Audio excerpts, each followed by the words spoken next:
Cotonou, ville côtière au sud du Bénin, pôle d'attraction, produit entre 800 et 1000 tonnes de déchets par jour. La gestion de ces déchets est assurée par la mairie avec le concours des structures spécialisées qui font la précollecte, premier maillon du système de ramassage des ordures dans la ville. La filière est séquencée en trois maillons. Le premier maillon, c'est la précollecte. Cette précollecte consiste, disons, au déplacement des déchets des ménages vers des lieux spéciaux que nous appelons les points de regroupement.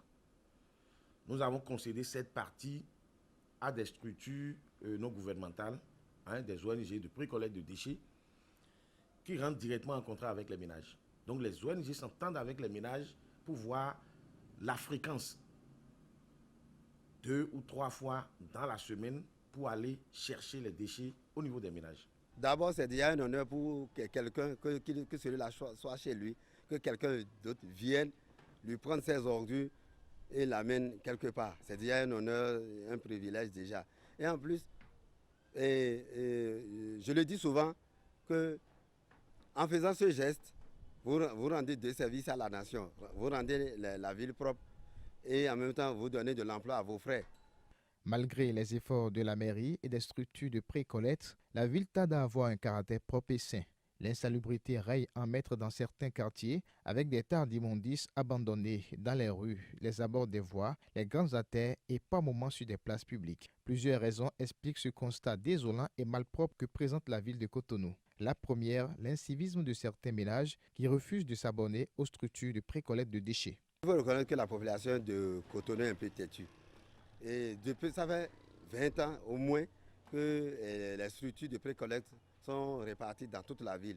Malgré cela, les gens continuent encore à déposer des ordures sur les terre-pleins, surtout les usagers du marché, de nos marchés secondaires. Nous sensibilisons les usagers, nous les menaçons parfois. Nous disons aux boutiques qui s'ouvrent sur les rues et que si nous trouvons des déchets sur les TPC devant leurs boutiques, ils risquent la fermeture. Et pourtant, l'incivisme continue. Je crois qu'il faudrait que nous allons à un cap un peu plus au-dessus, la répression. L'autre raison, c'est le comportement de certaines structures de précollecte qui ne respectent ni les engagements pris avec les ménages, ni les points de regroupement mis en place par la mairie pour le déchargement des déchets collectés.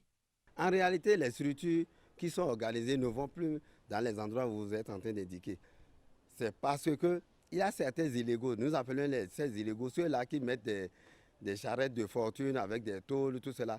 Bon, eux, ils n'ont pas le droit de venir à cette parce que ne sont pas reconnus par la mairie. C'est ceux-là qui continuent à aller jeter dans les endroits dont vous voyez souvent l'aspect là.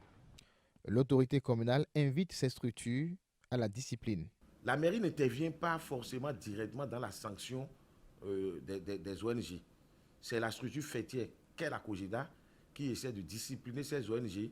Et c'est en cas, disons, de persistance de la défaillance de ces ONG, que, en accord avec la COGEDA, la mairie essaie de voir comment remplacer cette ONG dans ce secteur. La propriété de la ville de Cotonou est l'affaire de tous ses habitants et non seulement des autorités communales et gouvernementales.